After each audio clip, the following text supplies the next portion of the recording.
हरे कृष्णा दोस्तों ज्ञानवर्धक कहानियाँ में आज एक और रोचक कहानियाँ लेकर आया हूँ। द्रौपदी ने क्यों दिया था श्राप कुत्ते को। दोस्तों, चैनल को सब्सक्राइब नहीं किए हैं तो चैनल को सब्सक्राइब जरूर कर ले। तो चलिए कहानी की ओर बढ़ते हैं। वैसे हमने महाभारत रामायण देखा ही होगा, लेकिन क्या आपको याद है कि द्रौपदी ने आखिर क्यों और कैसे श्राप दिया था कुत्तों को, जिनकी सजा आज तक ये भुगत रहे हैं। अगर याद नहीं है तो आज हम आपको इसका पूरा इतिहास बताने वाले हैं। आखिर द्रौपदी ने ऐसा क्या श्राप दिया था इन्हें, जिनकी सजा ये कलयुग में भी भुगत रहे हैं। आज तक हम आपको इस बारे में एक रोचक कहानी बताने जा रहे हैं, जिनके बारे में शायद ही किसी को पता होगा। बहुतों लोगों को पता तो होगा कि द्रौपदी के श्राप के कारण कुत्ते खुले में सहवाग करते हैं, पर क्या आपको ये पता है कि क्या द्रौपदी ने आखिर क्यों और कौन सा श्राप दिया था कुत्तों को, जो उनकी सजा आज तक ये भुगत रहे हैं। टीवी पर अपने महाभारत तो देखी ही होगी, अगर नहीं भी देखे हैं तो हम आपको पूर्ण महाभारत बताने जा रहे हैं। कहानी की शुरुआत है कि द्रौपदी विवाह से अर्जुन द्रौपदी से विवाह कर उन्हें अपने घर लाए तो माँ कुंती ने अनजाने में यह कह दिया कि जो भी वो लाया है उसे सभी भाई बराबर में बांटकर उसका उपयोग करें, और इसी वजह से पांचों पांडव द्रौपदी से विवाह करना पड़ा था। दरअसल हकीकत सत्य यह है कि ज़्यादा जो आज हम आपको बताते हैं, वैसे आपको पता है कि यह सब भगवान महादेव ने रचा था। आपको बता दें कि द्रौपदी ने भगवान शिव की पूजा करके उससे वरदान में मांगा था कि उन्हें बल, बुद्धि, कौशल, शौर्य और नैतिकता में परिपूर्ण वर मिले। लेकिन द्वापर युग में ऐसा संभव नहीं हो सका था। हर किसी ने किसी व्यक्ति में कुछ न कुछ कमी होती थी, और इसी वजह से द्रौपदी को ये सारे गुण उनके अलग अलग पतियों में मिले। इसी कारण से उन्होंने 5 पांडव से शादी करनी पड़ी। जब अर्जुन ने द्रौपदी से शादी करके घर लाए तो इसी कारण अनजाने में माँ कुंती के मुंह से ये निकल गया कि इसे आपस में सब बांट लो।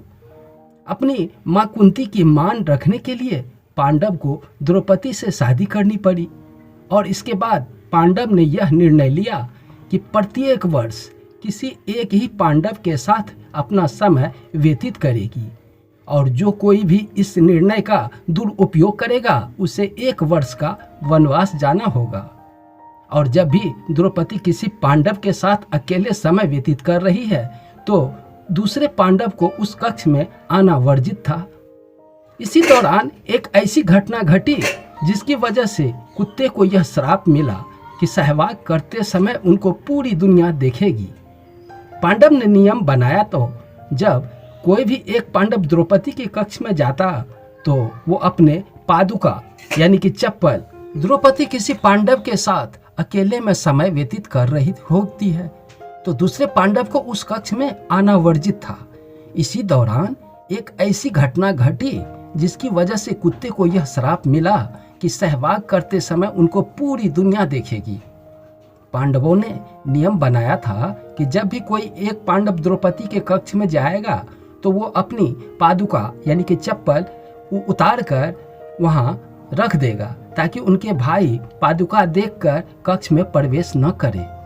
परंतु एक बार जब अर्जुन अपने पादुका प्रवेश द्वार के बाहर उतारी द्रौपदी के संग प्रेम प्रसंग में लीन थे, तभी द्वार पर एक कुत्ता आया और खेल खेल में उस कुत्ते ने उस अर्जुन की पादुका उठाकर ले गया। उसे लेकर वह पास के जंगल में जाकर उसके साथ खेलने लगा। उसी दौरान भीम अपने कक्ष की ओर प्रस्थान कर रहे थे। उन्होंने देखा कि द्रौपदी के कक्ष के बाहर कोई पादुका नहीं है, और वह द्रौपदी के कक्ष में प्रवेश कर गए। इस तरह से भीम को अपने कक्ष में देखकर काफी द्रौपदी शर्मिंदा हो गई और वह बहुत ही क्रोधित हो उठी। उसने भीम से कहा कि उसने कक्ष में प्रवेश कैसे किया जबकि अर्जुन उनके कक्ष में है। इस पर भीम ने बताया कि बाहर कोई पादुका द्वार पर नहीं रखी है। दोनों भाई कक्ष के बाहर और उन्होंने पादुका को खोजना शुरू कर दिया। ढूंढते ढूंढते वे पास के जंगल में पहुंच गए। उन्होंने देखा कि एक कुत्ता अर्जुन की पादुका के साथ खेल रहा है। द्रौपदी इस बात से बहुत ही लज्जित महसूस कर रही थी और उतनी ही क्रोधित भी थी। तो उसने क्रोध में आकर कुत्ते को यह श्राप दिया कि जैसे आज मुझे भीम ने सहवाग करते देखा है, उसी तरह तुम्हें सारी दुनिया सहवाग करते हुए देखेगी। तभी से माना जाता है कि कुत्ते सहवाग करते समय लोग लज्जा की चिंता नहीं किया करते हैं। दोस्तों, कहानी पसंद आई हो तो चैनल को सब्सक्राइब जरूर कर ले। मैं इसी तरह से ज्ञानवर्धक रोचक कहानियाँ लेकर रोज आता हूँ। धन्यवाद।